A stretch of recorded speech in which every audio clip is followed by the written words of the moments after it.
जय श्री कृष्ण। हम लोग भगवद गीता दूसरे अध्याय सांख्य योग के 30वें श्लोक से आज शुरू करेंगे। उसके पहले भगवान का ध्यान करेंगे, छोटी सी प्रार्थना कर कर फिर हम 30वें श्लोक का भावार्थ देखेंगे। तो श्लोक की शुरुआत करते हैं, प्रार्थना करेंगे पहले। आप लोग भाई सभी आंखें बंद करके वक्रतुंड महाकाय सूर्यकोटि समप्रभ निर्विघ्नं कुरु मे देव सर्वकार्येषु सर्वदा। श्री महागणपतये नमः। शारदा शारदाम्भोज वदना वदनाम्भुजे सर्वदा सर्वदास्माकं सन्निधिः सन्निधिं क्रियात्। श्री शारदाम्बायै नमः। गुरुर्ब्रह्मा गुरुर्विष्णु गुरुर्देवो महेश्वरः गुरुर्साक्षात् परब्रह्म तस्मै श्री गुरवे नमः। त्वमेव माता च पिता त्वमेव त्वमेव बन्धुश्च सखा त्वमेव त्वमेव विद्या द्रविणं त्वमेव त्वमेव सर्वं मम देवदेव। वसुदेवसुतं देवं कंसचाणूरमर्दनम् देवकी परमानन्दम्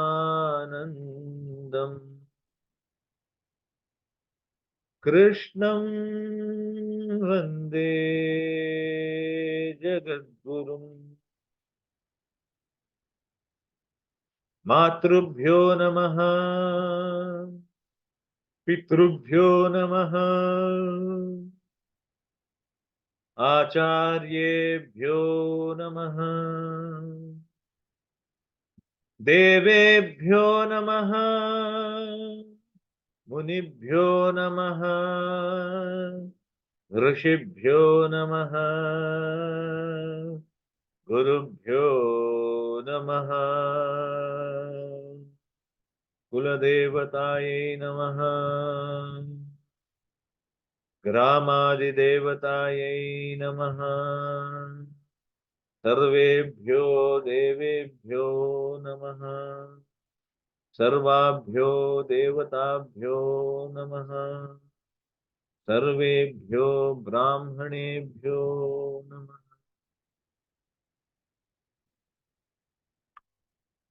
धीरे से हम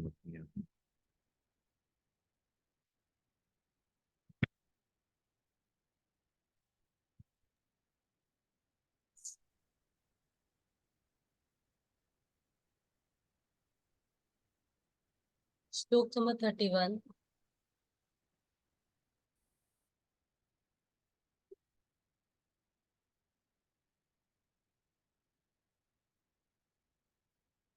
स्वधर्ममपि चावेक्ष्य न विकम्पितमर्हसि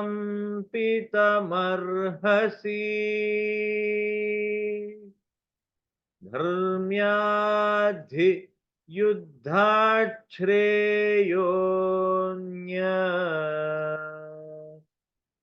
क्षत्रियस्य न विद्यते।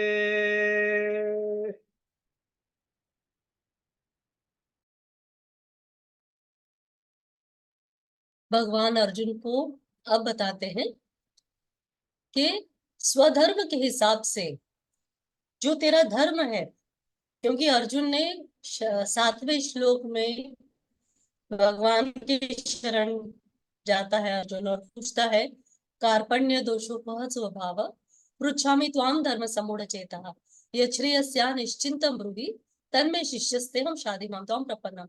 भगवान की शरण में जाके जब अर्जुन पूरा हताश हो जाता है तो बोलता है कि मैं आपको अपना गुरु मानकर, आपका शिष्य बनकर धर्म से उचित जो मेरे लिए कर्तव्य कर्म है वो बताइए, ऐसा अर्जुन ने पूछा था। तो पहले भगवान ने उसको सारी बात समझाई। अब इस श्लोक में भगवान अर्जुन को कह रहे हैं कि स्वधर्म के हिसाब से भी तुझे बिल्कुल डरने की या विचलित होने की कोई आवश्यकता नहीं है। धर्म के हिसाब से तेरा तो कर्तव्य ही है, तू एक क्षत्रिय है और एक क्षत्रिय होने के नाते तुझे तो ये युद्ध करना तेरा सबसे परम कर्तव्य है। पहले के जमाने में जब बहुत ही सुंदर हमारे 4 वर्णों में समाज को विभाजित किया गया था, तो उसमें एक ब्राह्मण होते थे, जो भी कोई ज्ञान देता था वो ब्राह्मण होते थे। क्योंकि और तब जो भी ज्ञान है, जो भी पर्टिकुलर डिपार्टमेंट है या एक जो विभाग किए गए थे समाज में, वो बहुत ही प्योर फॉर्म में थे। तो जैसे ब्राह्मणों का काम था कि समाज में सबको ज्ञान देना, पढ़ाना, अध्ययन देखना, बच्चों को उच्च शिक्षा देना, वो सब ब्राह्मणों का कर्तव्य हुआ करता था। पूजा पाठ करवाना, पर सबसे अधिक महत्व का था कि बाकी दूसरे मानवों को ज्ञान देना। क्षत्रिय का परम कर्तव्य था कि समाज में बाकी लोगों की रक्षा करना। क्षत्रिय धर्म का तो हर जो 4 वर्ण विभाजित किए गए थे वो बहुत ही सुंदर तरीके से उनका विभाजन किया गया था और हर किसी को अपना कार्य दिया गया था और वही उनको करना उनका परम कर्तव्य होता था। तो ब्राह्मण कभी भी पढ़ाने के अलावा दूसरा काम नहीं करते थे, इसलिए कोई किसी के काम में इंटरफेयर नहीं करता था और नॉलेज भी प्योरेस्ट फॉर्म में तो मिलता था। वैसे ही क्षत्रिय का काम था कि कुछ भी हो जाए, जन पालन करना, सेवा करना प्रजा की। तो राजा का कर्तव्य होता था, सैनिकों का कर्तव्य होता था सीमाओं की रक्षा करना। अपने राज्य में जो मनुष्य हैं, जो लोग हैं, जितने वर्ण हैं, उन सबको दाना पानी पहुंचाने का, उनकी रक्षा करने का, उनकी जो भी उनकी जमीन थी, उनका व्यापार था, उन सब की रक्षा करने का काम होता था क्षत्रियों का। वैसे ही वैश्य का काम होता था कि जितना सारा आदान प्रदान है, जितना व्यवहार समाज में हो रहा है, सामान का लाना ले जाना, वस्तु का खरीदना बेचना, अन्न धन धान्य पहुंचाना जन जन तक, ये इनका जो वैश्य होता है वाणिज्य, उनका काम था। और शूद्र का काम ये था कि भाई वो बाकी जो तीनों वर्ण है उनसे जो काम नहीं हो पाता था वो शूद्र करते थे। और इसमें कोई भी ऐसा नहीं था कि कोई वर्ण ऊंचा है या कोई वर्ण नीचा है। तो शूद्र का काम ये होता था कि जो काम बाकी कोई नहीं कर पा रहे वो काम शूद्र करते थे। तो साफ सफाई करना, ये सारा काम शूद्रों के इसमें आता था। और समाज इतना सुंदर से विभाजित था कि सब अपना अपना कर्तव्य अच्छी तरह से पालन करते थे, कभी भी ऊंचा नीचा नहीं होता था, हर वर्ण का सम्मान समाज में था। कुछ सालों बाद जब हमारे यहाँ बहुत सारे मुगल्स ने इन्वेशन किए और जब जैसे 16,000 के पहले तो रामायण थी, ऑलमोस्ट 6,000 साल पहले भगवत गीता हो गई है। उसके बाद जब कलयुग आया, आज से 1100-1200 सालों के पहले का इतिहास हमारे पास नहीं है। तो जब बाद में मिडिवल एज आया और जब इतने सारे इन्वेशंस हुए, तो जो असली हमारे वर्ण थे ना, वो विभाजन बहुत ही गलत हो गया। तो जो वर्ण संकर पहले बोला गया है ना, एक वर्ण से दूसरे वर्ण में, तो वो मिक्सिंग हो गई बहुत सारी। उसके कारण ये सब वर्णों का जो प्यूरिटी था वो डिस्टर्ब हो गया। और किसी किसी ने, जैसे ब्राह्मणों ने भी बीच में बहुत ही शास्त्रों से हटकर नए नए रूल्स बना लिए कि शूद्र मंदिर में नहीं आ सकते। पहले हमारे यहाँ ऐसे नहीं था। ये सब बाद में चेंजेस आए, जो मिडिवल एज में, कि औरतें हाथ नहीं लगा सकती। जबकि भगवत गीता में तो कहीं भी ऐसा भेदभाव नहीं किया गया है, हर वर्ण को अपना कार्य बताया है। तो इस श्लोक में भगवान अर्जुन से कह रहे हैं कि जो तेरा स्वधर्म है, एक मानव धर्म होता है, एक समाज के लिए धर्म होता है, एक स्वधर्म होता है कि तुम्हारे अपने कुल के हिसाब से, तुम्हारे अपने पीढ़ी के हिसाब से, तुमको एक, तुम जिस जन्म में, जिस परिवार में, जिस कुल में जन्म मिला है, तुम जिस वर्ण के हो, उस वर्ण में तुम्हारा जब जन्म होता है तो वो तुम्हारा स्वधर्म बनता है। तो अर्जुन एक क्षत्रिय है, एक राजा के घर में जन्म लिया है, तो उसका कर्तव्य ही है कि शस्त्र धारण करना और अपने राज्य में होने वाले हर अधर्म का विनाश करना, अपने राज्य में धर्म को प्रतिपादित करना, उसकी संस्थापना करना। तो यहाँ भगवान अर्जुन को अपना धर्म याद दिला रहे हैं कि अरे अर्जुन, तुम तो एक क्षत्रिय हो। क्षत्रिय होने के नाते तुम्हारा परम कर्तव्य है कि तुम ये युद्ध, और ये कैसा युद्ध है जो 12 साल तुम लोगों ने वनवास का तब भोगा है। एक साल तुमने अज्ञातवास तुम्हारे को आया है, उसके बाद ये तुम्हारे पास चलकर युद्ध आ रहा है। तो ये युद्ध तो तुमको करना ही चाहिए, क्योंकि अगर तुम ये युद्ध नहीं करोगे तो तुम अपने कर्तव्य से हटोगे। जो तुम्हारा स्वधर्म है, तुम अपना धर्म पालन नहीं करोगे। यहाँ पर भगवान अर्जुन को अपने धर्म के बारे में उसका ध्यान लेकर जा रहे, क्योंकि अर्जुन इसके पहले बहुत बार भगवान को बोल रहा था कि धर्म के विरुद्ध है, हमने बड़ों का अपमान नहीं करना है, मैं आचार्यों को कैसे मारूं। तो वो धर्म की दुहाई दे के युद्ध नहीं करना चाह रहा था। इसीलिए भगवान यहाँ पे बोल रहे हैं, स्वधर्म अपि चावेक्षम न विकम्पितुमर्हसि, कि तुम स्वधर्म को देखते हुए भी बिल्कुल विचलित मत हो। धर्म्यादि युद्धाश्रयो, ये धर्म युद्ध है जो तेरे पास चल कर आया है। जो क्षत्रिय होते हैं वो तो ऐसे युद्ध की कामना करते हैं, वो तो राह देखते हैं। आज जितने हमारे सैनिक हैं, जो हमारे जितने डिफेंस फोर्सेस है, वो लोग तो वहां खड़े होकर बहुत गर्व की बात मानते हैं। जब कोई वॉर आता है चलकर, मातृभूमि के लिए अपने प्राण त्यागना उनके लिए सबसे सबसे बड़ा धर्म है, सबसे बड़ा ऑनर है। तो यहाँ पर भगवान अर्जुन को उसका धर्म याद दिला रहे हैं। और ये भी कोई साधारण युद्ध नहीं था। 12 साल पांडवों ने धर्म के लिए वनवास स्वीकारा, उसके बाद 1 साल अज्ञातवास में उन्होंने अपनी आइडेंटिटी छुपाई और बहुत ही दासत्व स्वीकार किया, पांचों पांडवों ने, द्रौपदी ने साथ में। क्यों? क्योंकि वो धर्म पालन में थे। और उसके बाद फिर उन्होंने फिर भी संधि का प्रस्ताव भेजा था दुर्योधन के पास। भगवान खुद शांति दूत बनकर गए थे दुर्योधन के पास, लेकिन दुर्योधन ने वो भी अस्वीकार किया। इतना अधर्मी था दुर्योधन के, किसी और का हिस्सा हड़प करने के लिए, अधर्म करने के लिए उसको बिल्कुल विचार सोचता भी नहीं था वो अधर्म करने के पहले। तो धर्म युक्त युद्ध था ये। धर्म की स्थापना होना था उस हस्तिनापुर राज्य में जहां द्रौपदी का अपमान हुआ था, वहां से धर्म चला गया था। उनके पूर्वजों की जो कीर्ति थी वो नष्ट होते जा रही थी। इसीलिए भगवान अर्जुन को अपना कर्तव्य याद दिला कि एक क्षत्रिय होने के नाते ये तो तेरा परम कर्तव्य है। ऐसा युद्ध जो धर्ममय युद्ध है, जो खुद चलकर तेरे पास आ रहा है, कुंती की आज्ञा से, कुंती से आदेश आता है। और भगवान जब शांति दूत बनकर जाते हैं हस्तिनापुर, तो कुंती से मिलने जाते हैं विदुर जी के घर।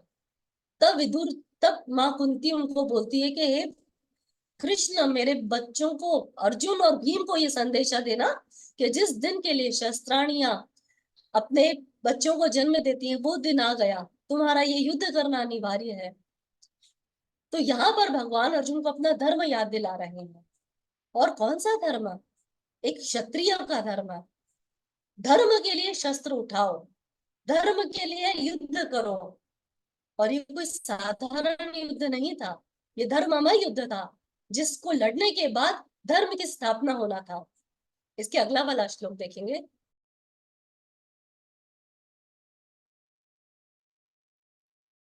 यदृच्छया चोपपन्नम्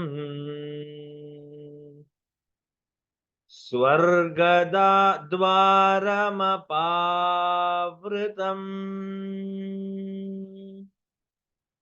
सुखिन क्षत्रियाः पार्थ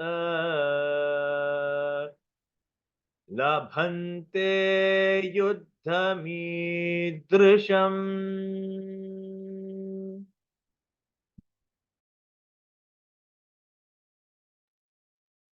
इसके आगे भगवान यहाँ पे अर्जुन को बोल रहे हैं कि भाई ये जो साधारण युद्ध नहीं है ना, ये अपने आप खुला हुआ स्वर्ग का द्वार है। क्योंकि अर्जुन पहले अध्याय में भगवान को बोलता है ना कि मैं पृथ्वी के एक भूखंड के लिए कि मैं क्यों लड़ाई करूं, मैं कोई राज्य भोगना नहीं चाहता, मुझे कोई तीनों लोगों का राज्य मिले तो भी मैं ये युद्ध नहीं करूंगा, मैं अपने स्वजनों को नहीं मारूंगा। अब यहाँ भगवान उसका काउंटर आंसर दे रहे हैं कि ये जो है ना, ये स्वर्ग का द्वार तेरे लिए, ये युद्ध कोई साधारण युद्ध नहीं है, ये तेरे लिए स्वर्ग के द्वार के बराबर है। और बड़े बड़े क्षत्रिय लोग ऐसे धर्ममय युद्ध की राह देखते हैं कि उनके कार्यकाल में, उनके जीवन समय में, जीवित समय में ऐसा कोई युद्ध आए जो धर्म युक्त युद्ध हो। ये कोई युद्ध किसी राज्य के लिए नहीं हो रहा था, ये युद्ध, ये सब तो सेकेंडरी कारण थे। 12 साल जो पांडवों ने वनवास सहन किया, अगर सिर्फ हस्तिनापुर के लिए या इंद्रप्रस्थ के लिए युद्ध करना होता तो वो तो पहले ही वो युद्ध कर लेते। पर धर्म पालन करने के लिए पांडवों ने वनवास उठाया था, और उसके पहले भी पूरा जीवन उन्होंने धर्म पालन करने के लिए कभी भीष्म पितामह के विरुद्ध नहीं गए, कभी धृतराष्ट्र के विरुद्ध नहीं गए। तो यहाँ भगवान अर्जुन को बोले ये ऐसा स्वर्ग का द्वार, ऐसा महायुद्ध तेरे सामने है जो बड़ी अनुपम परिस्थिति है। और ये ऐसी अपॉर्चुनिटी जो हर बार नहीं आती है, हर योद्धा को ऐसा जीवन नहीं मिलता है, हर योद्धा के जीवन में ऐसा युद्ध नहीं आता है। और जैसे जब एक बार देवताओं का युद्ध हुआ था जिसमें दशरथ जी ने, रामचंद्र जी के पिताजी ने भाग लिया था जिसमें, तो उस युद्ध में ऐसे पहले पहले राजा लोग युद्ध में भाग लेते थे ताकि वो धर्ममय युद्ध है, देव और दानव का जब युद्ध हो रहा था तो वो धर्म के लिए युद्ध होता है कि धर्म की स्थापना हो। तो ऐसे युद्ध में बड़े बड़े योद्धा जरूर भाग लेते हैं, क्योंकि उस युद्ध में लड़ने के बाद उनकी कीर्ति कई हजारों पीढ़ियों तक के गूंजती है, उनके पूर्वज खुश होते हैं और वो उनको स्वर्ग देता है। क्योंकि अपने धर्म में जो कार्य हम करते हैं वो हमको हाईएस्ट लिबरेशन देता है। तो यहाँ भगवान अर्जुन को बोले ये तो खुद स्वर्ग का द्वार तेरे लिए खुल रहा है। कई सारे योद्धा ऐसे युद्ध पाने के लिए जीवन भर आकांक्षा करते हैं, तपस्या करते हैं कि उनको ऐसा संग्राम में भाग लेने मिले, और ये युद्ध खुद तेरे लिए चल कर आ रहा है। और तू इसको खुशी खुशी, तूने क्षत्रिय होने के नाते इसमें भाग लेना चाहिए।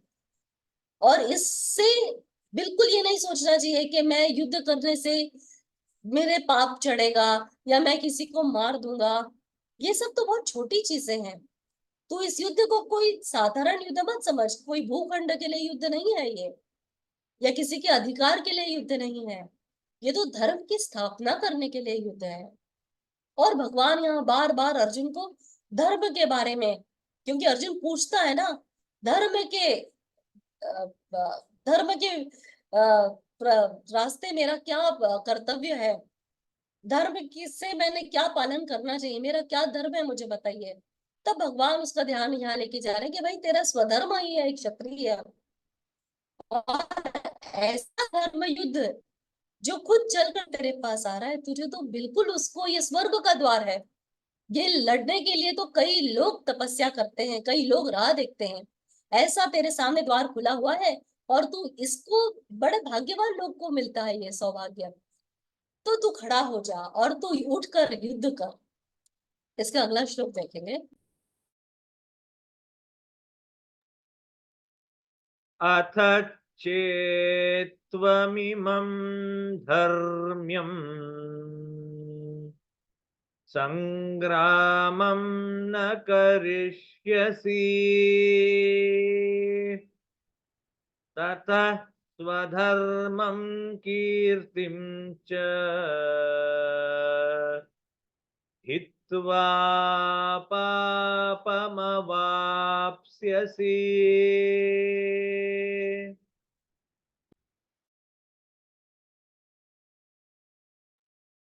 यहाँ भगवान अर्जुन को बोल रहे हैं कि अगर तू ये धर्मयुक्त युद्ध नहीं करता है तो क्या होगा। अब भगवान उसको बता रहे हैं कि अगर तूने ये युद्ध नहीं किया तो एक तो स्वधर्म ना करने के कारण जो तेरा नुकसान होगा वो क्या होगा, तो अपकीर्ति को पाएगा।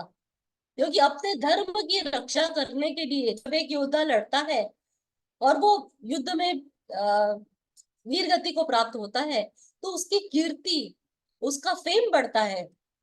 उसकी आज देखो, आज भी हम रामचंद्र जी के बारे में कि उन्होंने लंका कैसे विजय पाई थी, सब पर राम तपस्वी राजा बोलते हैं ना, पैदल चलकर लंका विजय की है, वानरों की सेना लेके, तो उनकी कीर्ति आज तक इतने हजारों साल बाद आज गूंज रही है।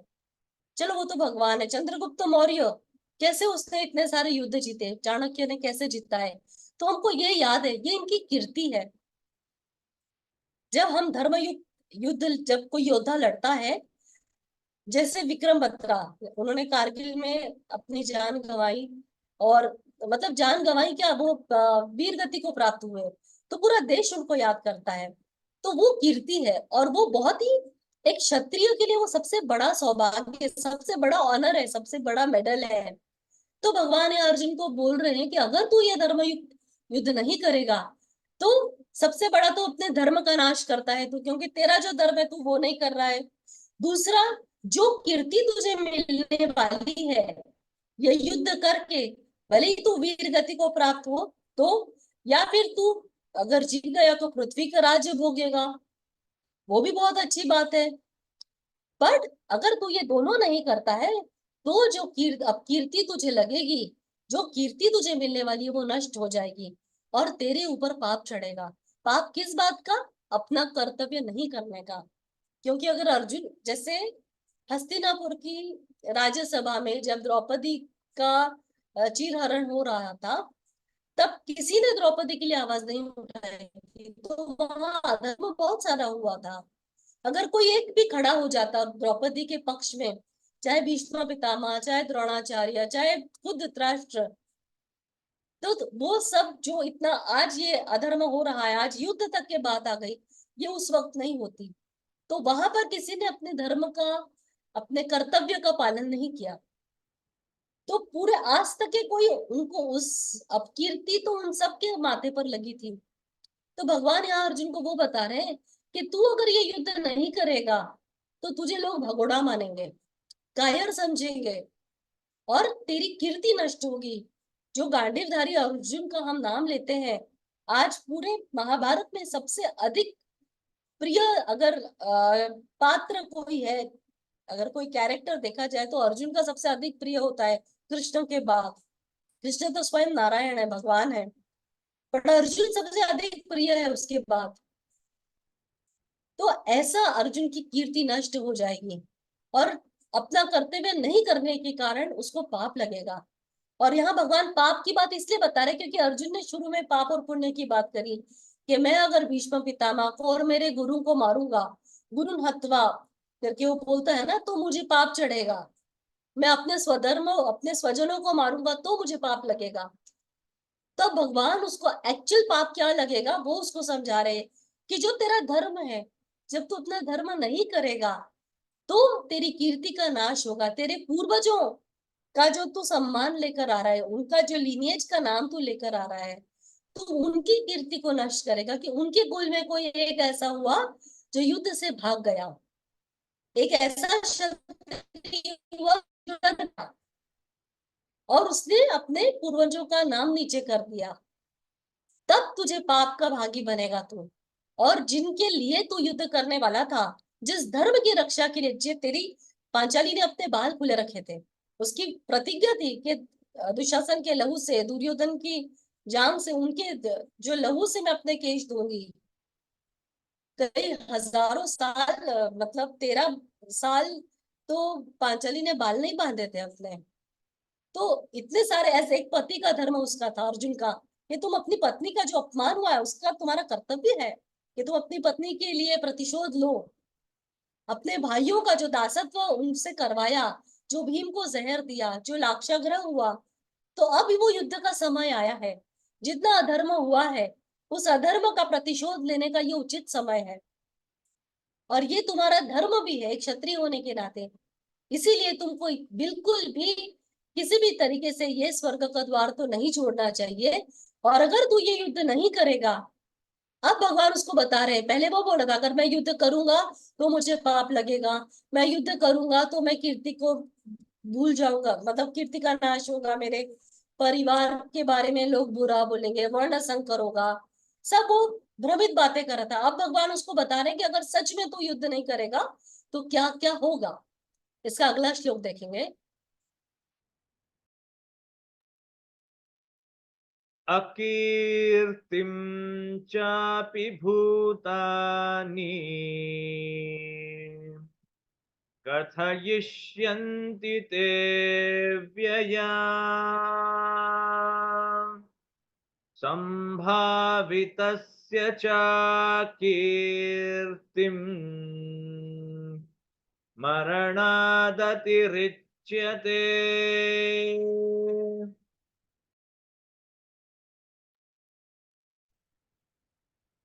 यहाँ भगवान बता रहे हैं कि अगर तू युद्ध नहीं करता है तो तेरी अपकीर्ति, लोग, यही लोग, धृतराष्ट्र के पुत्र, तुमको भगोड़ा कहेंगे, तुझे कायर कहेंगे, और तेरी अपकीर्ति, इसके बारे में हजारों सालों तक इसके बारे में बात करते रहेंगे, बुरा बोलेंगे तू तेरे बारे में।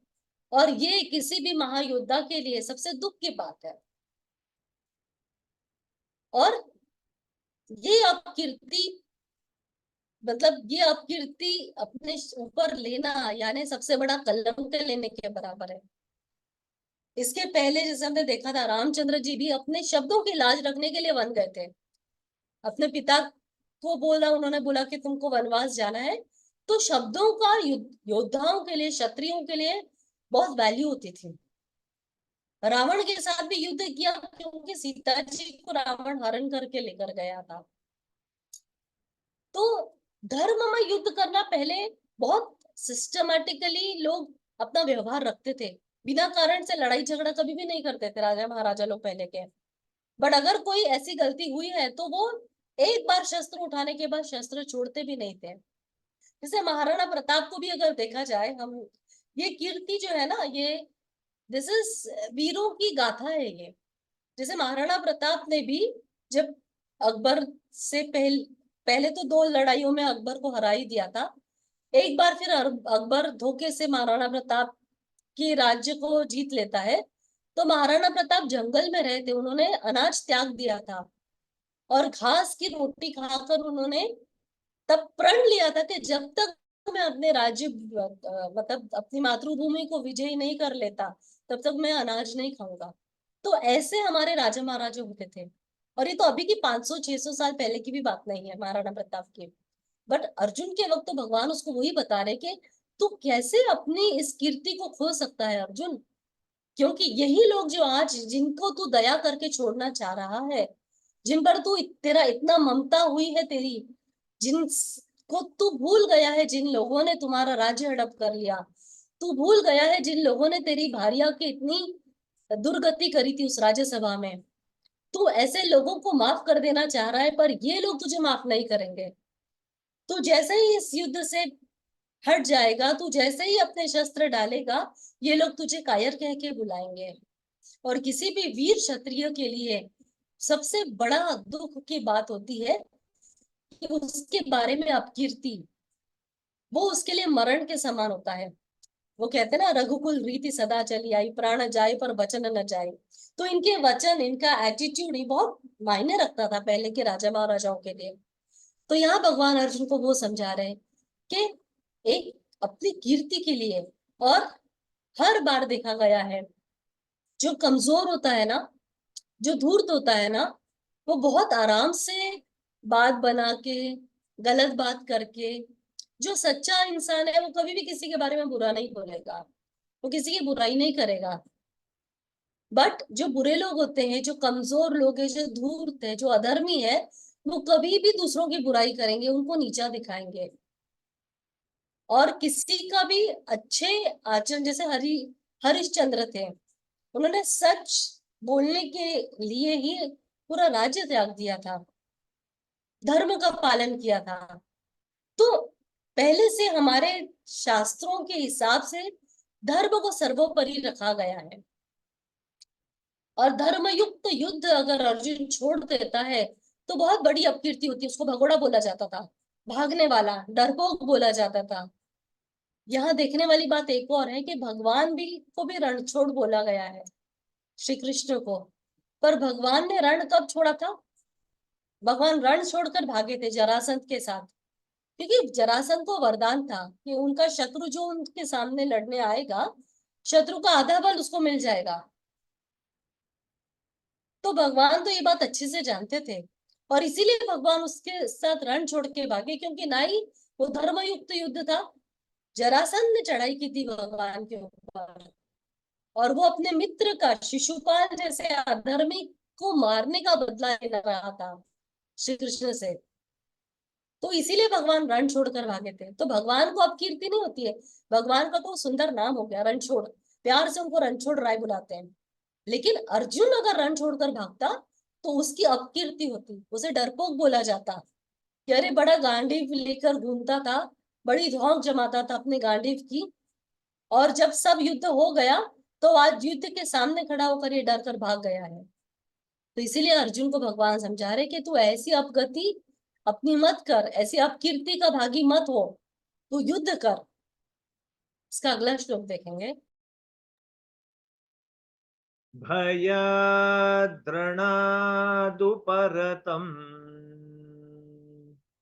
मन्स्यन्ते त्वां महारथाः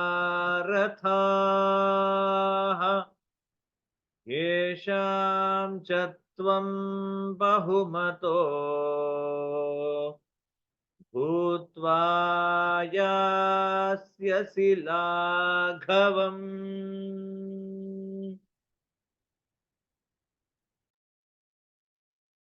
अब बहुत सुंदर से भगवान अर्जुन को एक और बात समझा रहे हैं कि जिन योद्धाओं के सामने, जिन महारथियों के सामने तेरी बड़ी कीर्ति है, जो तुझे देखकर युद्ध करने आए तेरे पक्ष में, जब ऐसे योद्धा लोग तेरी इस कीर्ति को देखते हुए जब तुझे देखेंगे कि तू युद्ध में से भाग गया, युद्ध शुरू होने के पहले भाग गया, तो उनकी नजर में तू गिर जाएगा, और वो तेरे को बहुत ही तुच्छ देखेंगे। तब किसी की नजर में गिरना सबसे बड़ा, अ, अगर देखा जाए तो, डिमोशन होता है किसी इंसान का। जो हमारा नाम, किसी का कैरेक्टर अपने किसी की नजर से उतर जाना, सबसे बड़ा नुकसान अगर किसी का हो सकता है ना, तो वो है कि किसी मनुष्य का समाज में नीचे गिर जाना, अपने पद से नीचे गिर जाना। आप देखो कितने बड़े बड़े ऑफिसर्स या मिनिस्टर्स, जब उनको, जैसे अभी अरविंद केजरीवाल को भी जैसे जेल में डाल दिया गया है, तो एक ख्याति जो थी वो नीचे गिर गई। तो अब लोगों का नजरिया बदल गया है देखने का। तो यहाँ भगवान अर्जुन को वो समझा रहे हैं कि जो लोग तुझे बड़ा पराक्रमी मानते हैं, शूर वीर जानते हैं, ऐसे कई महान योगी, माँ जैसे भले भीष्म पितामह हो, जब उनको पता चलेगा कि तू डर गया, तो क्या वो तुझे उतना प्यार करेंगे? गुरु द्रोण, जो तेरी वीरता की गाथा गाते हैं और सबसे बड़ा अहंकार जताते हैं तुझे अपना शिष्य मानते हुए, क्या वो खुश रहेंगे तेरी कायरता देखकर? और उन योद्धाओं के बारे में सोच जो सिर्फ तेरा नाम सुनकर युद्ध करने चले आए हैं। ऐसे महारथी जब देखेंगे कि तू युद्ध से भाग गया, तो वो तुझे कितना तुच्छ समझेंगे। और उनके सामने अपनी कीर्ति उनकी नजरों में गिरा जब तू खुद को पाएगा, तो क्या तू खुश रहेगा? और उससे अधिक दुख क्या होगा तुझे? अब भगवान उसको समझा रहे हैं असली दुख क्या होगा।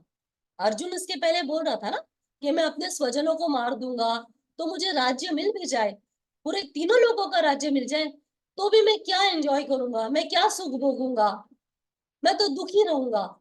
अब भगवान उसको समझा रहे हैं कि तू दूसरों के पक्ष का सोच रहा है, उन धृतराष्ट्र के पुत्रों का सोच के तू युद्ध नहीं करना चाह रहा है, पर ॐ तू श्री एक बात अपने परमात्मने नमः। अपने युद्ध के लोगों को तू देख अपने श्रीमद्भगवद्गीता साइड के, कि उनके साथ क्या होगा। अथाष्टादशोऽध्यायः।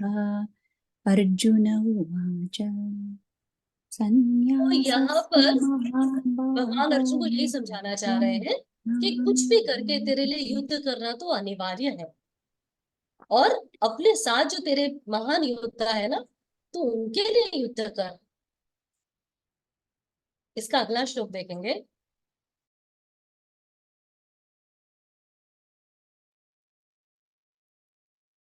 अवाच्य वादांश्च बहून् वदिष्यन्ति तवाहिताः निन्दन्तस्तव सामर्थ्यम् ततो दुःखतरं नु किम्।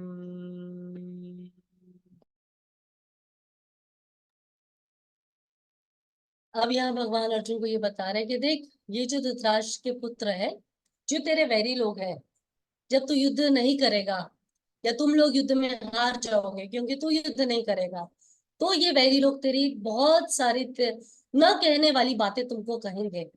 और यहाँ भगवान ये कहकर अर्जुन को वो राज्यसभा का दृश्य याद दिला रहे हैं, वो वचन जो पांचाली को दुर्योधन ने कर्ण ने बोले थे, ऐसी ऐसी बातें जब थोड़ा सा दासत्व पांडवों के भाग में आया था, उस वक्त कितना अपमान किया था दुर्योधन ने, कौरवों ने, पांचाली का और पांडवों का।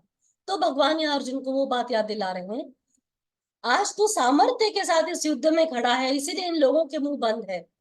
पर जब तू युद्ध नहीं करेगा इनके साथ, जब तेरा पक्ष हार जाएगा या तेरे कारण तेरे भाई लोग भी युद्ध नहीं करेंगे, तब तू सोच कर देख, ये वैरी लोग तुम्हारे बारे में कितनी अनगिनत न चाहने वाले न सुनने योग्य बातें कहेंगे।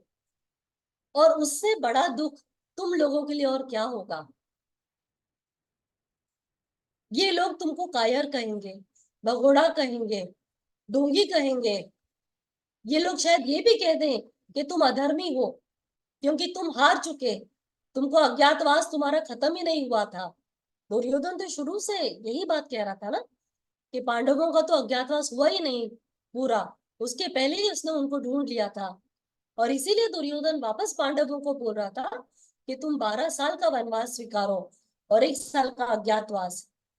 और यह अधर्म था, इसीलिए पांडव युद्ध करने के लिए खड़े हुए थे। तो भगवान यहाँ अर्जुन को याद दिला रहे हैं कि तू ऐसे, तेरे वैरी लोग जब तेरे सामने हैं, जिन्होंने उस राज्यसभा में कितना मतलब अनुचित से शब्द कहे थे पांचाली से, तुम लोगों से कितनी बुरा व्यवहार किया था तुम लोगों के साथ, क्या तू भूल गया? तो अब तू विचार करके अब तू ये युद्ध छोड़ देता है, तो ये किस तरीके से तुमको छोड़ेंगे, ये कितनी अन सुनने योग्य बातें तुमको कहेंगे, कितनी तुम्हारे बारे में बुराई बाहर तक करेंगे। और किसी भी वीर योद्धा के लिए अपने बारे में जो समाज में बुरी बात होती ना, जैसे रामचंद्र जी और सीता जी, कई लोग बोलते भगवान ने सीता जी को छोड़ दिया, जंगल में भेज दिया था। भगवान ने सीता जी को नहीं भेजा था। जब राम राज्य स्थापित हो गया, तो उसके बाद जब सीता जी वापस आए, अग्नि परीक्षा वगैरह सब हो गई, तो राम राज्य बड़ा सुखद राज्य था, बहुत अच्छा था। और भगवान खुद वहां पर एक गुप्तचर का रूप लेके बहु रुपया बनकर जाते थे भगवान बाहर, और सुनते थे कि प्रजा के बीच में कैसा बातचीत है, प्रजा खुश है कि नहीं। एक गुप्तचर बनकर जाते थे भगवान, वेश बदल कर। तो एक दो बार भगवान जब जाते तो भगवान के कान पर सुनने आता है कि सीता जी के बारे में लोग गलत गलत बात कर रहे थे कि रावण के यहाँ लेकर आए अयोध्यावासी, तो भगवान बहुत दुखी हो जाते हैं। और इतना दुख होता है भगवान को कि मेरी प्रजा आज मेरे सीता के लिए ऐसी बात करी है जिसके लिए जो अति पवित्र है। तो भगवान बहुत दुखी और खिन्न थे और कई दिनों तक रामचंद्र जी वो दुख में विलीन थे। तो सीता जी तो भगवान की छाया है, तो सीता जी समझ गए कुछ बात भगवान को तकलीफ दे रही है। तो सीता जी फिर पूछती है गुप्तचर से, अपनी सहचरियों से, और भगवान से लक्ष्मण जी से पता करके सीता जी को पता चलता है कि राज्य में ऐसी बात हो रही है कि ये राम राज्य, ये जो मर्यादा पुरुषोत्तम है, इनकी तो भार्या के बारे में ही बाहर ऐसी अनुचित बातें हो रही है। और इसीलिए सीता जी खुद भगवान से कहती है कि राज्य की स्थापना के लिए प्रभु मुझे आप जंगल में जाकर रहने दीजिए। एक्चुअली रामायण तो ये है, पर लोग अपने अपने हिसाब से उसको गलत तरीके से सुनते बोलते हैं। इसीलिए वाल्मीकि जी की रामायण और तुलसीदास जी की रामायण पूरी सुनने के बाद ही कोई कंक्लूजन पे हमने कमेंट करना चाहिए ऐसे महापात्रों के बारे में।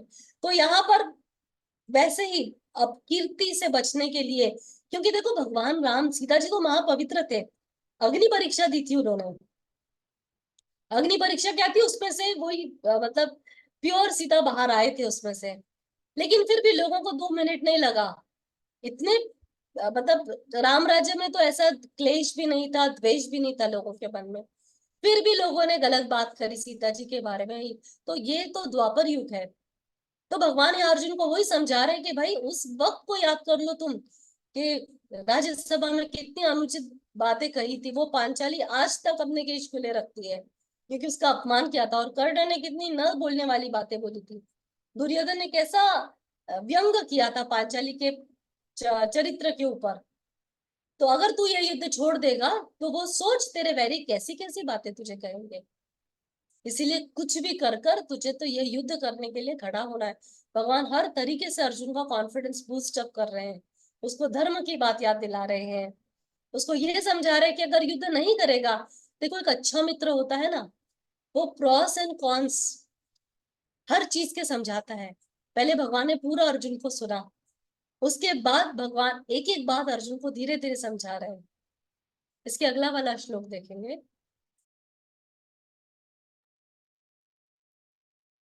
हतो वा प्राप्स्यसि स्वर्गम्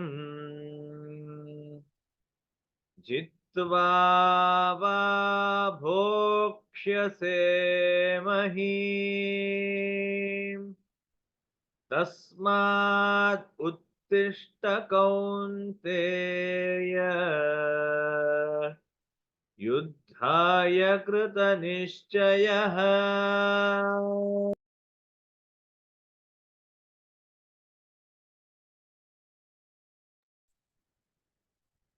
यहाँ पर भगवान अर्जुन को बता रहे हैं कि इसीलिए या तो तू स्वर्ग को जाएगा वीर गति को पाकर, युद्ध में लड़ेगा, तस्मान उत्तिष्ठ कौन्तेय, उठकर खड़ा हो जा और युद्ध कर। क्या होगा युद्ध करने से? या तो तू वीर गति को प्राप्त होगा, और अगर तुझे इस धर्म क्षेत्र कुरुक्षेत्र इस पुण्य भूमि में अगर तुझे वीर गति मिलती है, इस धर्मयुक्त युद्ध में ये युद्ध करने से अगर तू मारा जाता है तो स्वर्ग तेरा निश्चित है। और अगर स्वर्ग नहीं तुम्हारा नहीं जाता तो विजयी होता है, तो विजय श्री का तो ताज तेरे सर पे रहेगा और तू पृथ्वी का राज्य भोगेगा। तो इससे अच्छा तेरे लिए और क्या हो सकता है? और यही बात अर्जुन पहले अध्याय में भगवान को बोलता है कि इस छोटे से पृथ्वी, मुझे तीनों लोगों का राज्य मिले तो भी मैं अपने स्वजनों को नहीं मारूंगा। मुझे क्या मिलेगा? स्वर्ग पाकर भी मैं क्या सुख भोगूंगा? और ये पृथ्वी जीतने के लिए तो मैं क्यों ही अपने घर वालों को मारूं? तो अब भगवान यहाँ बोल रहे हैं कि तुझे क्यों मारना है। जो जो अर्जुन ने पहले अपने पॉइंट्स रखे थे ना, अपना दुख और अपने दलीलें रखी थी ना, वो सब भगवान यहाँ पे खारिज कर रहे हैं। भगवान उसको बोल रहे हैं कि तू युद्ध करेगा तो स्वर्ग जाएगा, कीर्ति को पाएगा, और पृथ्वी पर रहेगा तो धर्मयुक्त राज्य करेगा। इसीलिए उठकर खड़ा हो जा अर्जुन, तस्मान उत्तिष्ठ कौन्तेय, उठ के खड़ा हो और तू युद्ध कर। युद्ध के सिवाय तेरे लिए कोई परयुक्त धर्मयुक्त कोई दूसरा और मार्ग है ही नहीं, तुझे युद्ध करना अनिवार्य है। इसीलिए पूरे धैर्य के साथ, पूरे विश्वास के साथ उठकर खड़ा हो और तू युद्ध कर। इसका अगला श्लोक देखेंगे। सुख दुखे समे कृत्वा लाभालाभौ जया जयौ ततो युद्धाय युज्यस्व नैनं पापमवाप्स्यसि।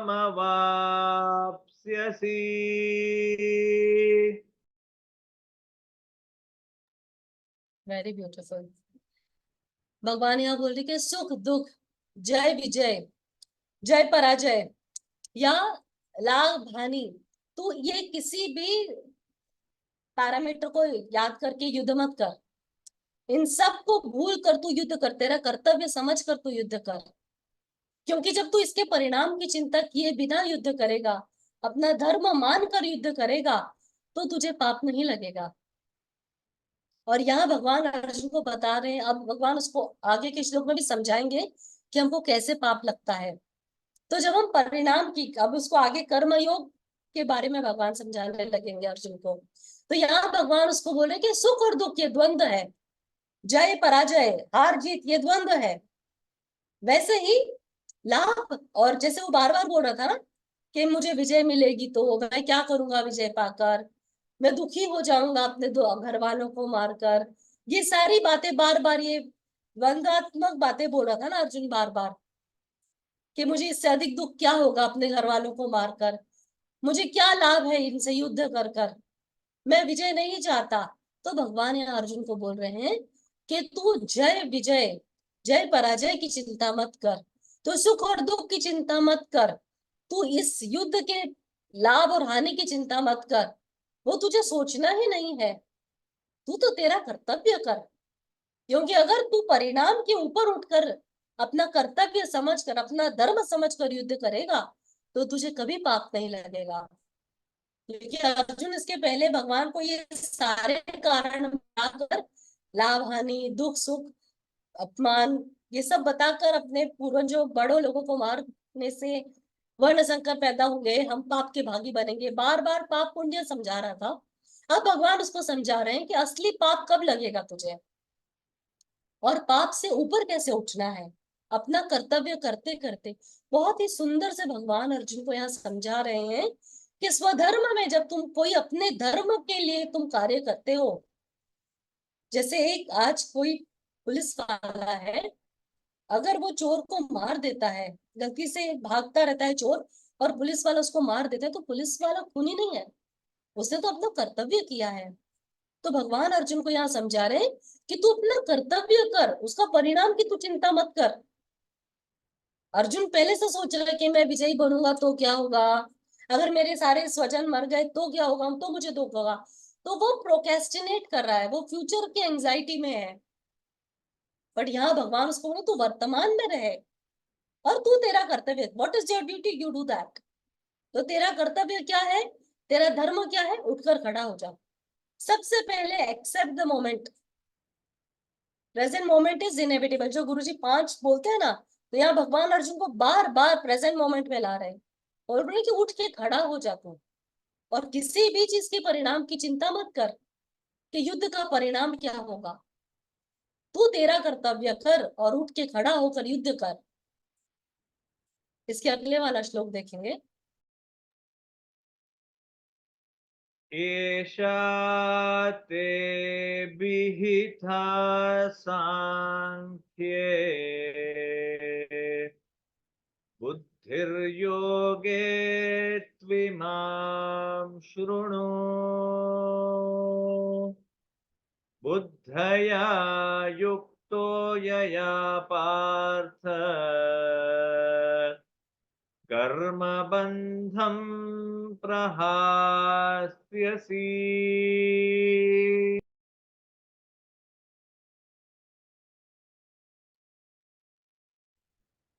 Very beautiful. एषां ते हि विहितः सांख्ये बुद्धिर्योगे त्विमाम शृणु। अब भगवान बोल रहे हैं, हे अर्जुन, हे पार्थ, अभी तक तो मैंने तुझे जो बताया वो बुद्धि तेरे ज्ञान योग के लिए थी, क्योंकि बहुत ज्ञान भरी बातें कर रहा था अर्जुन पहले ना, सब ज्ञान से संबंधित भगवान को ज्ञान समझा रहा था कि कैसे अपकीर्ति मिलेगी, कैसे पूर्वजों का पिंड गिर जाएंगे, कैसे वर्ण संकर पैदा होंगे। इसीलिए अब तक भगवान कहते हैं कि जो मैंने तुझे ज्ञान दिया सांख्य का, वो ज्ञान तेरी बुद्धि को अब तक के मैंने ज्ञान योग से उसको पोषित किया, उसको समझाया मैंने ज्ञान योग से। अब तुझे आगे मैं कर्म योग की बात समझाता हूँ, जो तेरी बुद्धि जिसको समझ लेगी और उससे तू कर्म बंधन से मुक्त होगा। तो बहुत ही सुंदर तरीके से पहले सांख्य का ज्ञान यानी प्योर सांख्य योग यानी प्योर ज्ञान योग है। भगवान ने उसको समझाया कैसे, ये देखो हमारा शरीर नश्वर है, आत्मा अजन्मा है, अविनाशी है, हम अविनाशी है क्योंकि हम परमात्मा का रूप है। सुख दुख ये अलग अलग ऑपोजिट वैल्यूज, ये द्वंद्व है। इन द्वंद्वों के ऊपर निर्द्वंदी बन, तू इनसे ऊपर उठ। जो दिख रहे हैं तुझे ये तो मरने ही वाले हैं, जो मर गए हैं वो वापस जिंदा होंगे। ऐसा कभी नहीं हुआ कि किसी काल में ये नहीं थे, तू नहीं था या मैं नहीं रहूंगा, या ऐसा कभी नहीं होगा कि ये आगे भी नहीं रहेंगे या हम नहीं रहेंगे। ये सारी बातें सांख्य योग है, ये प्योर नॉलेज है। जो तत्वदर्शी जानता है, जो आत्मा का स्वभाव जानता है कि जैसे शरीर की बूढ़ा एक वृद्धावस्था होती है, एक बाल अवस्था होती है, युवा अवस्था होती है, एक मरण अवस्था होती है कि मरने के बाद शरीर दूसरा शरीर धारण करता है और आत्मा दूसरा शरीर धारण करता है। ये बहुत गूढ़ ज्ञान है, होता ऐसा ही है पर हम समझ नहीं पाते हैं। हम लोगों को लगता है इंसान मर गया यानी सब कुछ खत्म हो गया, पर हम लोग ये नहीं जानते कि अरे ये इंसान यहाँ मर गया है, पर इसने थोड़े दिन में पता नहीं कब दूसरा शरीर धारण करेगा। वो तो सब पहले से डिसाइडेड है, निहित है। हम नहीं जानते कि जिनके साथ हम आज इस जीवन में हैं, इनके साथ हमने कितने सारे जीवन बिताए हैं, किस रूप में ये हमारे साथ कनेक्टेड थे। हो सकता है माता पिता के रूप में हो सकता है मित्र के रूप में, हो सकता है पुत्र के रूप में हो। तो भगवान ने यहाँ तक कि अर्जुन को सारी बातें समझी, वो सांख्य योग के तहत ज्ञान योग से समझाई थी। अब भगवान अर्जुन को बता रहे हैं, बुद्धिया युक्तो यया पार्थ कर्म बंधम प्रहास्यसि, कि अब मैं तुझे ऐसा ज्ञान देता हूँ, अब मैं तुझे ऐसी बात बताता हूँ जिससे तेरी बुद्धि के अंदर तू कर्म बंधन में नहीं फंसेगा। क्योंकि पाप और पुण्य की जो बात की है ना अर्जुन ने, कि पाप लगेगा हमको, तो भगवान अर्जुन को बता रहे हैं कि हमको पाप कब लगता है। इसके पहले वाले श्लोक में भी भगवान ने अर्जुन को समझाया कि तू परिणाम की चिंता मत कर, तू तेरा धर्म कर, तो तू पाप से मुक्त होगा। ये पहला हिंट दिया। अब भगवान उसको यहाँ समझा रहे कि अब मैं तेरे को कर्म बंधन के से मुक्त होने का रास्ता बताता हूँ, जिससे तेरी अब यहाँ सम बुद्धि भगवान ने यूज किया है वर्ड, कि मैं तेरे को सम बुद्धि सांख्य योग्य बुद्धि योग्य सांख्य बुद्धि योग्य। तो पहले तो सांख्य योग से तेरी बुद्धि को तू निर्मल कर ले, या अभी तक कर दिया मैंने। अब तू कर्म योग को तू जान, तेरी बुद्धि उससे निर्मल कर, जिससे तू सम बुद्धि होगा और तू अपने कर्तव्य से, अपने कर्म से, अपने धर्म से बिल्कुल नहीं हलेगा या हिलेगा। और यहाँ पर अर्जुन अब भगवान कर्म योग के बारे में ज्ञान बताएंगे और उसको समझाएंगे कि कैसे वो अपने कर्म के बंधन को काट सकता है, कैसे वो परिणाम से ऊपर उठ के युद्ध करे। और सबसे बड़ा ये जो कर्म का खेल है ना, बड़ा गहन है कर्म की गति, उसको समझ पाना बड़ा मुश्किल है। तो अभी तक जो भगवान ने समझाया वो सांख्य योग था, ज्ञान योग था, कि आत्मा, शरीर और शरीरी, अक्षर अक्षर, अविनाशी और नश्वर। अब भगवान उसको बता रहे कि कर्म बंधन को तुम कैसे काटोगे, कर्म योग क्या है, तुम कैसे कर्म योगी बनो, तुम कैसे अपना कर्म समझो और कैसे अपने कर्तव्य का पालन करो। हम एक बार आज 40वां श्लोक देख के विराम देंगे, एक बार श्लोक नंबर 40 देख लेंगे।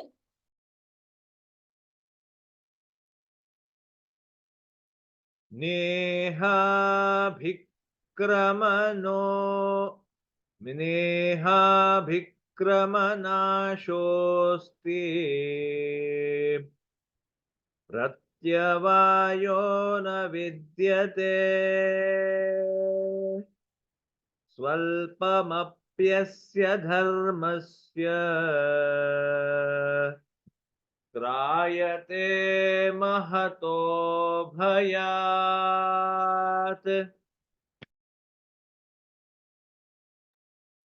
बहुत ही सुंदर।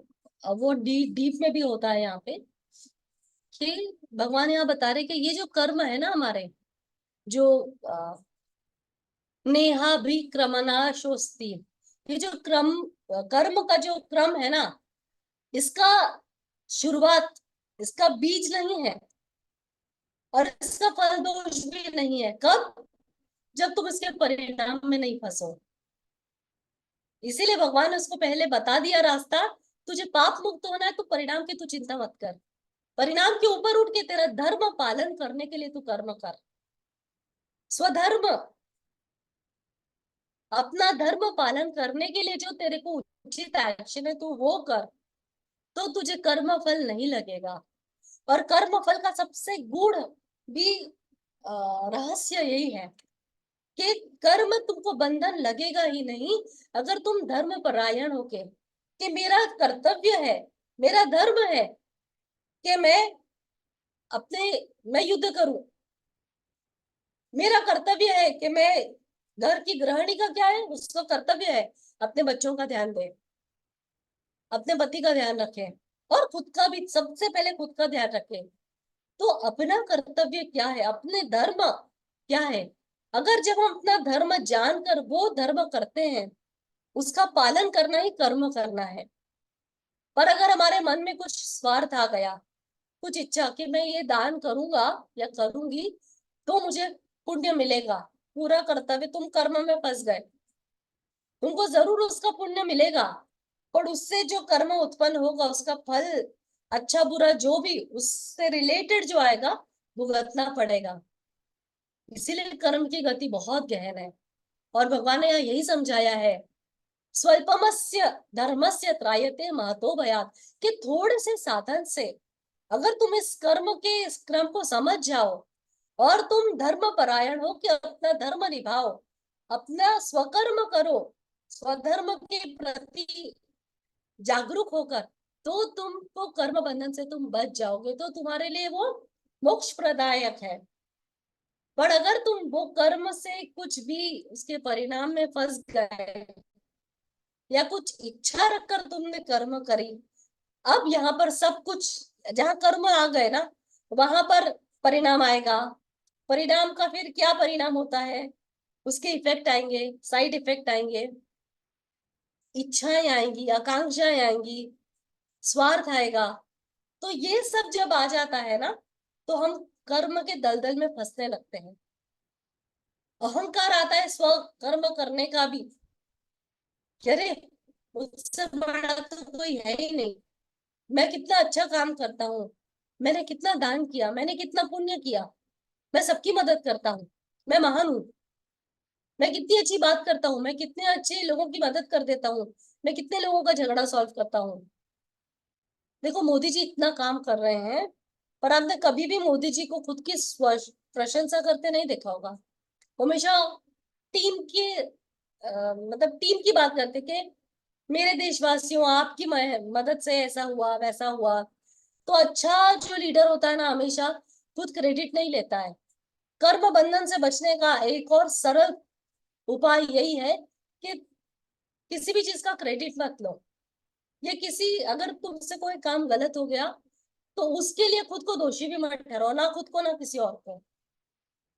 जब हम कर्म को सिर्फ एक घटित घटना की तरह देखते ना, ये सब कुछ हो रहा है, जब हम ये सोच के, जैसे अगर अर्जुन ये स्वीकार लेता कि ये युद्ध मेरे सामने है, ये घटित है, मुझे करना है, मेरा कर्तव्य है, आज मुझे यहाँ युद्ध करना है। अगर अर्जुन पहली बार ये बात समझ जाता तो इतनी भगवत गीता हमको नहीं मिलती। बट सारा प्रॉब्लम कहाँ हुआ, जब उसने परिणाम के बारे में सोचा कि मैं युद्ध करूंगा तो मेरे स्वजन मारे जाएंगे। कहीं ना कहीं उसको अपने योद्धा होने पर भी थोड़ा तो अभिमान था। उसको लगता था कि मैं लड़ूंगा तो शायद मैं सब पे जीत जाऊंगा, मैं मार दूंगा, ये तो था ही उसके बारे में ना कहीं। तो इसीलिए भगवान यहाँ समझा रहे हैं अर्जुन को कि ये कर्म योग तुझे मुक्ति भी दे सकता है। थोड़ा सा ध्यान, अवेयरनेस रखने से तुम आगे निकल जाओगे। ये क्रम में मत फंसो, बस तुम इस कर्मों के क्रम में मत फंसो। परिणाम से ऊपर उठकर अपना धर्म पालन करो। हर किसी को अपना अपना धर्म है। जैसे मानव धर्म हमारा पहला धर्म है कि इंसान होने के नाते हमारे कुछ बेसिक धर्म है कि शरीर मिला है, हमको शरीर का ध्यान रखना है सबसे पहला। आसपास में किसी का दिल नहीं दुखाना है, अच्छा बोलना है, अच्छा करना है, झूठ नहीं बोलना है। ये सब हमारे कर्तव्य है, हमारा मानव धर्म है ये। हिंसा नहीं करनी है, दूसरे पशु पक्षियों के साथ प्रेम से रहना है, अपना वातावरण प्रकृति गंदी नहीं करनी, ये सब मानव धर्म है। अपने साथ वाले साथियों के साथ सब में समभाव देखना है। तो पहले हमारे शास्त्रों में संभव सिखाते थे, तो भी वर्ण में इतना अच्छा बैलेंस था। चारों वर्ण में कभी भेद नहीं देखा था। कभी शूद्र नहीं सोचता था कि मैं क्यों नौकर बनूं, मैं क्यों गंदा काम करूं। बड़ा प्रेम था क्योंकि सब एक में को समभाव से देखते थे।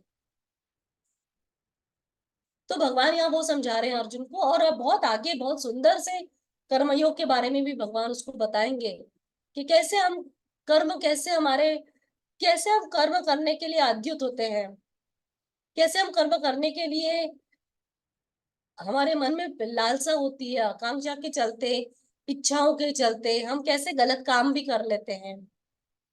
तो बस यहाँ पर भगवान अर्जुन को कर्मयोग के बारे में शुरुआत करिए भगवान ने बताने की, और हम यहाँ विश्राम देंगे आज। इसके बाद हम कल फिर देखेंगे आगे के श्लोक। इसी के साथ मेरी तरफ से जय श्री कृष्णा। आई होप कि आप लोगों को ये समझ में भी आ रहा है और सुनने में भी अच्छा लग रहा है। थोड़ा थोड़ा कॉन्टेम्पलेट करना और सुनना भी जरूर आप लोग। तो बस इसी के साथ जय श्री कृष्णा।